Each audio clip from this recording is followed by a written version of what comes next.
emoji face. Hi.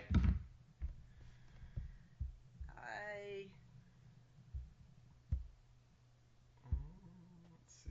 Hello. Hi.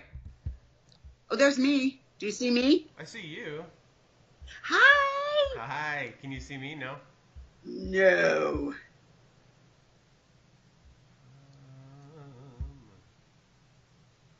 Why am I doing that? Why do I have a heart over my face now? I don't There know. we go. Let's see. Got the oh, there you go. Hi. Yes. I know I'm goofy, but You're I'm not. so happy to see you. Are you at home? I'm in the garage. Yeah. Is that your Yeah, man cave? it's my workspace full of junk.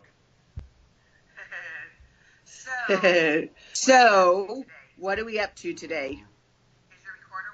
Is your recorder working? That is what I'm. Yeah, it says recording a call. Okay. Yeah. Okay. Okay. So I thought. Since this is recording, I love you, honey. You're my favorite person in the whole world. Mommy loves you. Don't let Corinne see this. It will not surprise her. We can keep going with some like introductory stuff, or we can talk about the little exorcist thing. Why don't I talk first? Why don't I give you some background about how something like that happens to a person? Okay, so how does something like that Okay. happen to someone? All right. Well, I have to almost take you back to what happens when a person dies. And I always say that if anybody tells you that they've got the greatest mysteries of life figured out, run like hell in the opposite direction. I think my guide grandfather has me on a sort of an as needs to know basis. But what I am constantly told by the deceased is that just like the vast majority of births are normal and safe in the United States, the vast majority of people who die go through this process. And what happens is when they leave their body, they're met always by loved ones. This might be people who predeceased them, family or friends, angels, guides, spiritual teachers. Somebody who's Buddhist might see Buddha. Somebody who's Christian might see Jesus. And we say, by the way, in tribes, one mountaintop, many paths. So whether somebody calls it Buddha, Muhammad, Jesus, or as I call it, the Great Spirit, we believe it's all the same. But so I want to talk about for a moment that sort of tunnel of light that people talk about with the whooshing, through the tunnel of light. The way I've been told is that, think of holding a balloon, a helium balloon at the bottom of a pool. That pool is dense and the helium is light. And if you were to let go of that balloon from the bottom of a pool, it would just, it would zoom to the surface and pop out. And that's sort of why some people experience that rushing through a dark tunnel towards light. When we get to the spiritual realm, two things happen. These are the two things I know. More things may happen. But the first thing that happens is we have a life review. And some people, I think, mistakenly think that life review is sort of like, are you going to heaven or hell? And that's not it at all. We elected to come to earth to learn something. And the only lesson is love. I always say, unfortunately for us, there's as much to learn about love from love's absence, as its presence. So I use the example of, let's imagine that you're working in an industry you adore, in a job you love, from a boss you love and respect. And you want to do the best. So you actually go to your boss and say, I want to know how well I'm doing, right? What did I succeed at? What do I need work on? It's not the boss judging you. It's you from a sense of love and loyalty wanting to be better. And that's the way to look at the life review. There's no such thing, and I truly believe this, there is no such thing as hell. Hell in almost every spiritual tradition is defined as separation from God. And people can be separate from God at any level. Secondly, after we have a life review, we have what I call a cleansing. We don't need to hold on to our bad back, our anger at an ex-spouse, our hurt from a love affair. All we keep is our wisdom and knowledge and our love. And again, I use the example, it's like if you move from the 11th grade to the 12th, you're not schlepping your 11th grade textbooks and your 11th grade teachers. All you take with you to the 12th grade is your knowledge. So that's what normally happens. But for a variety of reasons, I think most of which aren't understood and all of which are just conjectures. But I think what happens is sometimes people do not go to the light. If you die suddenly, or maybe you're on drugs, either, illicit or prescription, you may not realize that you're deceased because 5 minutes after you die, you're the same person you were 5 minutes before. We don't suddenly sprout angel wings. Or as I say, if your Uncle Henry sucked at finances, for God's sake, when he's dead, don't beseech him for financial help. We're pretty much the same.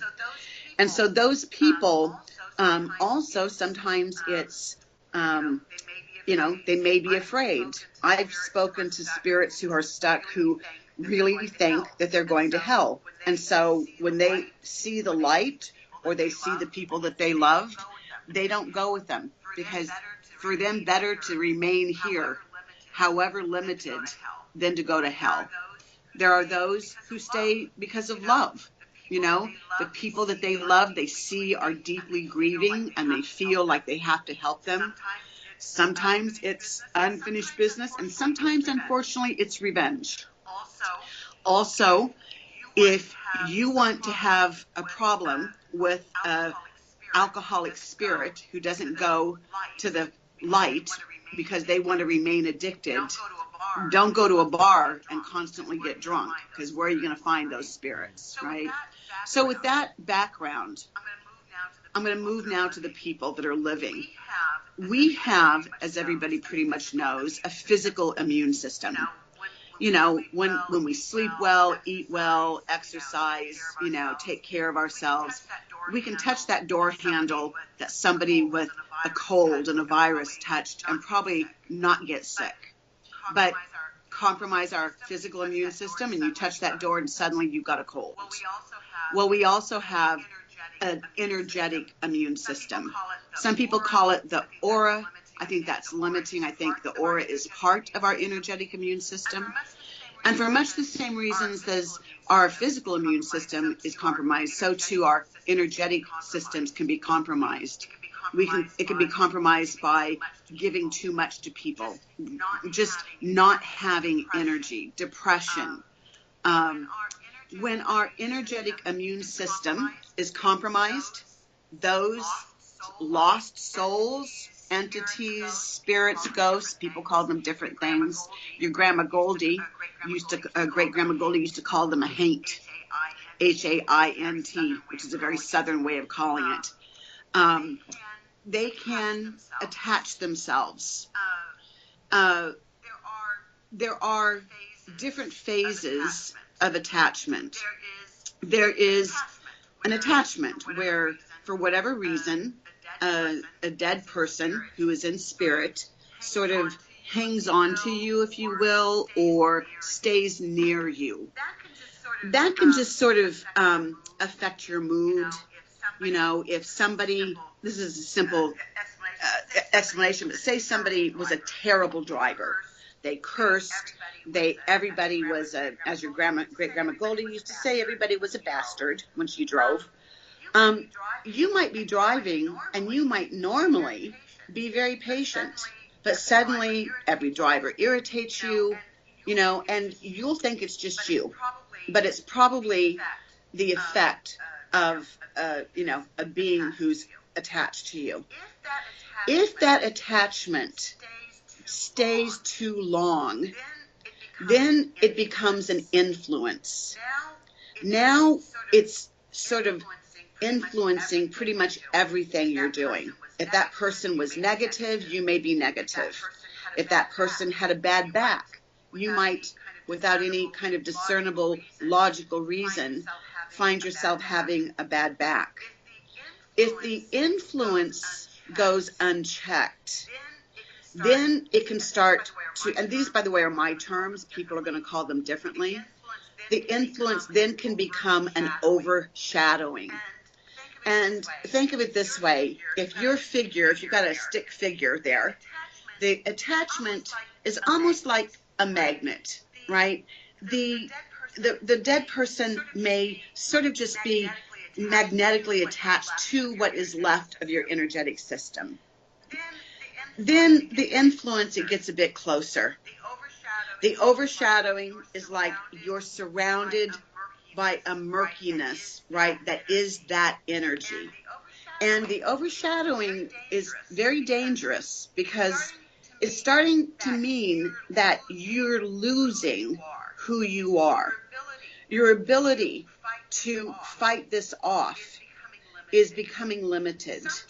Sometimes they gain this hold over you because they start telling you that nobody understands you, right? They seek to separate you from loved ones and from healthy things. People can often tend to retreat. Where they were extroverted, they might be introverted. Where they went out, they might be staying home and retreating. The last stage is a possession. And that is when the person's soul, that which is supposed to solely inhabit their body, is now completely obliterated. I don't know where it goes. I don't believe it goes to the spirit realm. I think it's still in some way attached to their physical body. Sometimes at this point, they commit suicide. Unfortunately, I think there are many, many people in psychiatric wards, especially those maybe with schizophrenia, the manic stages of manic depression, what's called bipolar now. I think many of them are under the influence or overshadowing or even possession.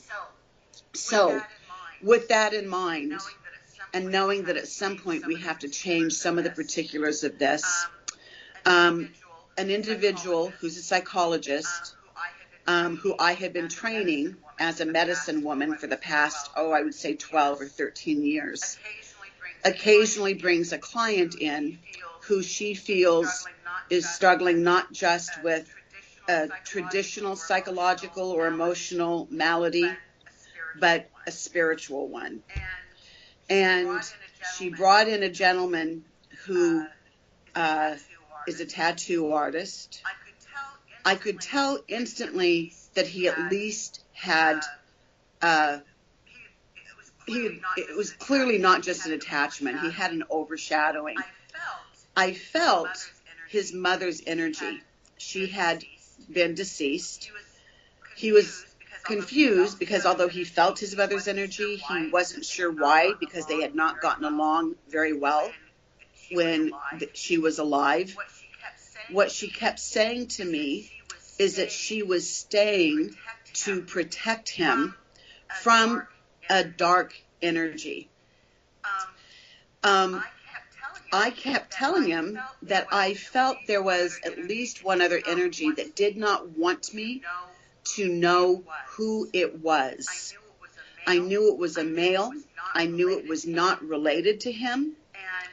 And I felt that deceased person kept telling me that he saved his life. He saved his life. And that he wanted to help him. Initially, because of the confusion over the dark energy not wanting me to know who it was, which, by the way, is very common. If there is a negative energy, entity, being, whatever you want to call it, they don't like me. They don't want me to know they're there. They will hide. Sometimes they won't come into the room with them.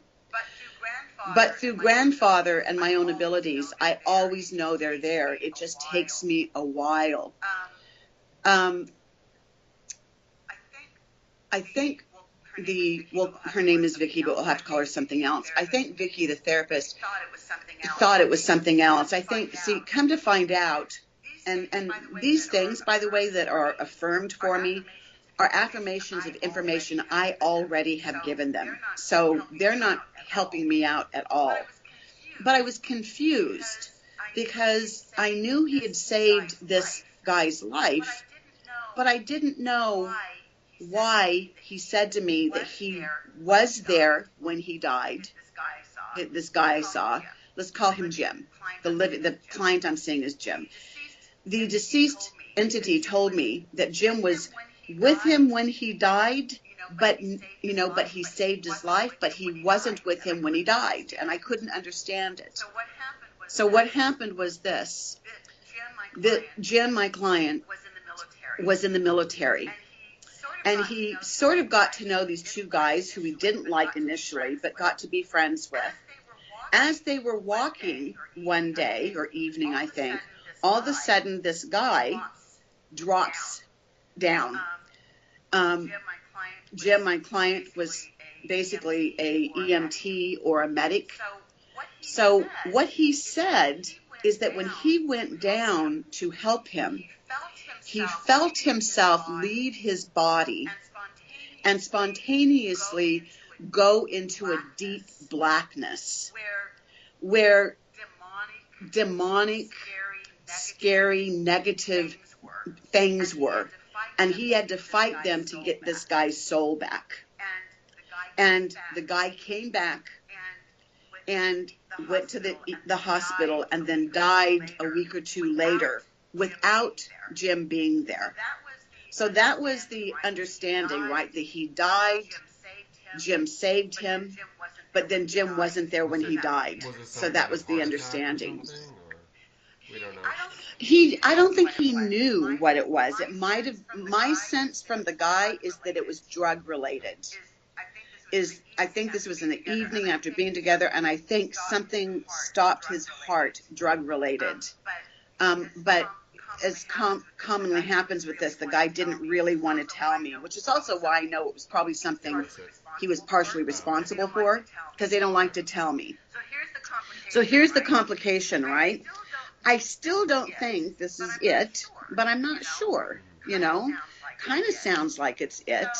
So I explain, as I always do, to the client, to Jim, about what happens when people die, the normal thing. I explained, just like I did with you, everything about how they can be attached. So I did a ceremony. I always, by the way, even today, to talk to you, when I come in my room, I call in the four corners, I call in my guides, I sage, smudge, I have a very, and we can go into this another day, but I have a very elaborate protective ritual. I smudged, and smudging, by the way, is a Native American way of using, in this case, I use a blend that I create. It's sage, sweetgrass, cedar, juniper, sometimes lavender, not always. And I burnt that, and I, protected Vicky, who was behind my desk. I cleansed myself. I told Jim that I was going to perhaps, if I felt it necessary, lightly put my hand on maybe his forehead or his back. I started the smudging process, and almost instantly it was clear to me that his mother and the guy he helped were not the problems, that they, in fact, both of them, from the other side, were trying to protect him from what, for lack of a better term, were demonic spirits. As I smudged him, he began, and he's standing, to twitch, to shake violently. Some of the common ways of knowing a person is possessed is that they will kind of do this with their head. It's remember Men in Black? Oh. Okay, remember when the alien took over the skin body, if you will, of that guy, and how even though maybe in the beginning he looked normal, nothing was normal about him. There are movements, twitches, and behaviors that are very abnormal and that are very, a person who sees it even before or if they go any deeper, you know something is not right. They are no longer in their body. At that point, I put down the smudging. I had my hand on the front of his forehead and the back of his head. And this thing was essentially spitting, growling, guttural things that I couldn't understand. May have been an abomination of Latin. I don't know. It took everything I could to sort of hold him from, what could have been something additionally violent. At that point, I am praying loudly. I am commanding that any energies, unclean or otherwise, that are within this person must leave. I'm calling in Grandfather, the Great Spirit, any divine guides and beings from the other side that are of love and light for him. I'm calling in my guides, teachers, protectors. I'm calling in Archangel Michael, and I am telling him to reach within himself. You have to sort of try and find the original soul. So as I was, and I can go into more depth and give you more of a dialogue that was, as to how it was, but I was telling him to reach within himself to find the glimmer of who he was, telling him that it was absolutely crucial. It was touch and go. Eventually, he started repeating after me, nothing unclean is allowed to remain within me. I, cast out and rebuke all that is not of my soul and the highest good and love. It was hard for him to do that. It was very unpleasant, very uncomfortable. The tone of voice is just horrific. And eventually I was able to get him to say, I am a beloved child of God, and only God is allowed to remain within me. That took a bit. Finally, as he was saying that, I ended the session. Once I felt he was sort of more in control of his body, I had him sit down. I had some holy water and some holy anointing oil. I didn't tell him what they were, but I used them on him, and he did not, negatively react at all. Sounds pretty stereotypical, but in a possession, they do have a pretty visceral response to anything blessed or holy, which is why when I was cleansing him, this happened. And once it was done, I got him water. He has to drink something. He has to get grounded again. Told him he had to go get something to eat, primarily something rooted. I told him get French fries, get carrots, get peanut butter. I don't care. He felt different to himself. He also, however, felt that he could still feel the darkness sort of circling him. I think he's right. Once a person has that kind of a possession, I cannot make either a negative entity who is human, or in this case, an inhuman entity. I cannot force them to go anywhere. I can remove them from the person because that's there are spiritual laws.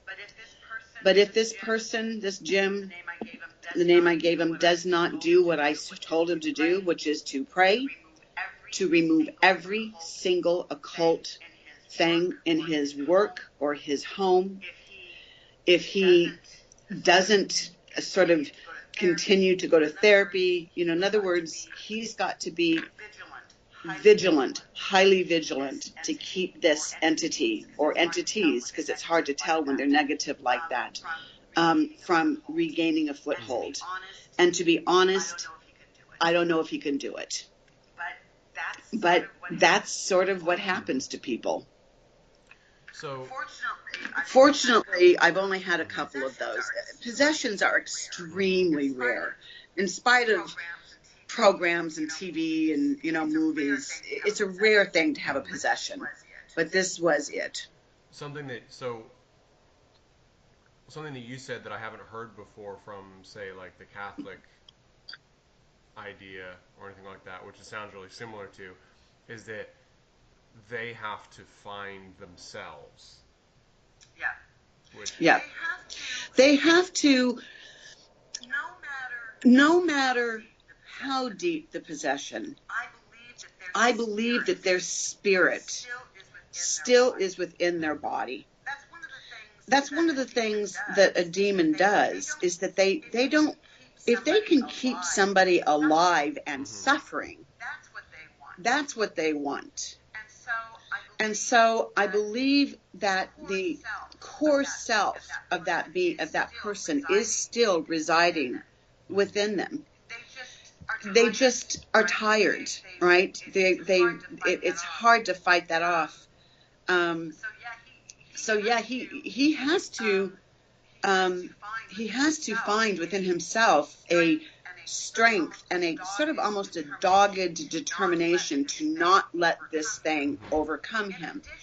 In addition, and this is a touchy subject, I believe, and I could be wrong, I do not think a negative entity can overtake a person unless somehow that person has given them permission. It's just that the permission process is very sneaky. As it turned out, this guy has a lot of mediumistic ability, psychic ability. So does his girlfriend, who is very involved in things like the occult and tarot decks and trying to contact the dead. He has a lot of those kind of things at his work. So yeah, he burns candles for protection, but he also has, pentacles and, just things that I don't want to say are, there are pentacles that are, holy for, those who call themselves Wiccans or, whatever, but they also can be abused. And people can also, in trying to contact, the other side, and maybe they're just trying to contact their beloved grandmother, but they say things like, we're inviting anybody who's here to speak to us today. That is, I tell people, that's like throwing a big party at your house and opening up all the doors and having a megaphone in your community saying, everybody come. The vast majority of people are going to range from benign to probably really pleasant, but all it takes, is one sociopath to crash your party, and you're not going to be very safe. So yeah, it's not, I don't think, a surprise that a lot of people who feel like they're dealing with a possession are Catholics. And I'm really careful in saying this. It's not that Catholics are bad or demonic, but they have a belief in possession and exorcism. And so negative entities can create within them fear, and then they begin, because fear feeds negativity. And so if they believe they can be possessed and they're fearful and they, open the door, it can happen. Now, I also want to talk about the fact that in spite of being a psychic medium, I'm a very practical, analytical, intelligent person. I can't say for sure that this guy, Jim, was possessed. He is a vet. He has post-traumatic stress. He is seeing a psychologist. He is going to the VA. He has been to many counselors, many medications, went through the VA. That's why he's seeing Vicky, because he's tried everything else. So could it be his own psychoses? Sure, it could. But I don't always think it's, that old thing of nature versus nurture, right? Is it inherent to the person, or is it situational or cultural? In this case, I don't know whether it's about his biology. Is he predisposed towards depression, or, some types of, hallucination? Is it because of his PTSD? Is it a true possession, which is the root cause of everything? Or, as I think, is it probably a combination of both, where his, time in the military, his, PTSD probably opened the door to allow something like this to worsen what was already there. So it's a tough one. I can't say, as I tell everybody, I am not a psychologist. I am not a therapist. I'm not a physician. I am not a diagnostician. I just, in some ways, I feel it doesn't really matter what the truth is. People tend to believe their own narrative. If he believes I've cast out demons, he may very well heal. And that is whether I cast out demons or it was just something that he's read or heard, or, if it was a demon and I cast it out, he may heal also. But these are tricky things. He's going to have to work really, really hard to heal and maintain what I felt when he left was, a complete cleansing. I should probably, what does this mean for me? I don't believe in a potentially equal or greater being to the Great Spirit. So, like many pagans or Christians, I don't believe in a Satan or, a devil. I do, however, believe in evil, and that evil can manifest in many ways. It sounds contradictory. I'm not 100% sure how this happens.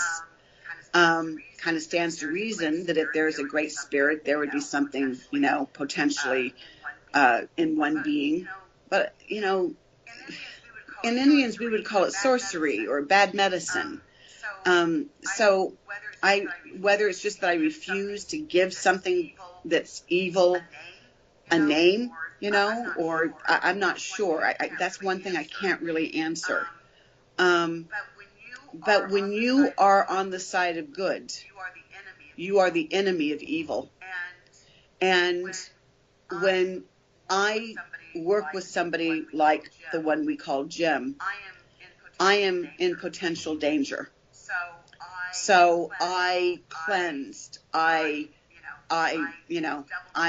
doubled down on all of it. At first, I was very concerned about telling you. In fact, I'm still not sure, because I was, I think, told not to tell anybody. But I did tell you because I thought for the book this might be, an important thing. But I have sent protection and healing to you and Corinne and to Doug and, your dad. But I will also say to you, as we do this book, don't be afraid, but be aware. What I would like you to do is something I've told Corinne to do. If you do only this, then that's fine. First thing upon awakening.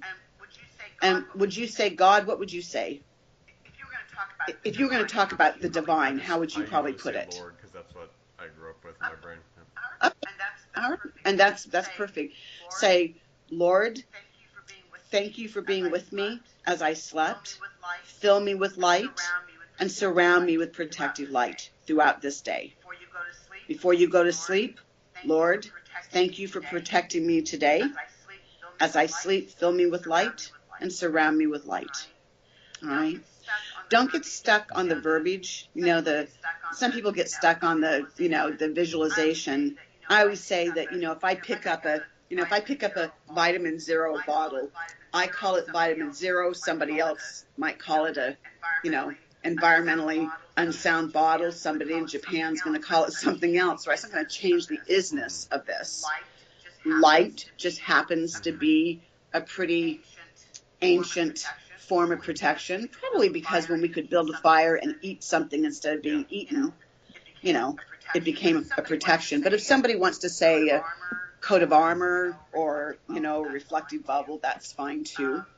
The way grandfather puts it to me, the way to think of this protection is if you take a brand new yellow sponge out of the cellophane, you run it under fresh, clear water, you squeeze out all the excess until it's just damp, and now you put that, you know, damp sponge on a countertop in a puddle of muddy water, and what happens? You know, soaks it all up. If you take that same or a new sponge out of the cellophane, you run it under fresh, clear water, you leave it saturated, you put it in that puddle of muddy water, what happens, right? Very little. So that's the way to think of protection. And the more you do it, the stronger it is. If you have to think about doing it while you brush your teeth, some people do so that they can remember. But I really want you to do that, honey, okay? Or I won't feel comfortable about this book. I usually pray at least once a day. So. Okay, good. Anyway, we've covered a lot. Okay. What I want you to do, honey, is, you know, find somebody to do the transcription. Okay. I will. I found a couple. Okay. I would like to get kind of and I'll look for a contract that says, you know, confidentiality.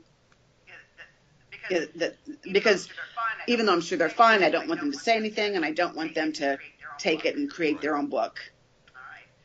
All right. What you gonna do today? Oh, I've got a lot of errands to do. I've got a couple of reviews to write, and then Quinn and I think, are gonna open a joint checking account, and then. That's a good idea. Yeah. That's a good idea. Some stuff that I have to do with like our gas bill and our other things. They require.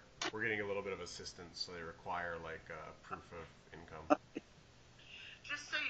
Just so you know, you should be on all of her accounts and vice versa, because even though you guys are going to live a long time, if you're not, say, on her savings account and something happens to Corinne, you're going to have a hard time. And it's not a good idea. So you should be you can just be a signer. You know, you don't have to be listed on a checking account or anything. All right. There's not a lot of money in the account, but there's enough for, you know, some light food and gas. Okay, honey. I love you. Be safe. Thank you. You're handsome. I love you, sugar. Tell me who you got doing it so we can get money to them and stuff. When you choose the person, just nicely ask them, you know, say something like, I don't want to be insulting. I'm sure this is not necessary, but is there any kind of a non-disclosure, you know, form or something? Now, so you put it through. Okay, good. All right, good. So print this out, gather it, and have them give you a hard copy and obviously a, you know, software copy or something. And do it ASAP so we can start working on it. All right, love you, honey. Be safe. Tell Corinne I love her. All right, honey. Bye-bye.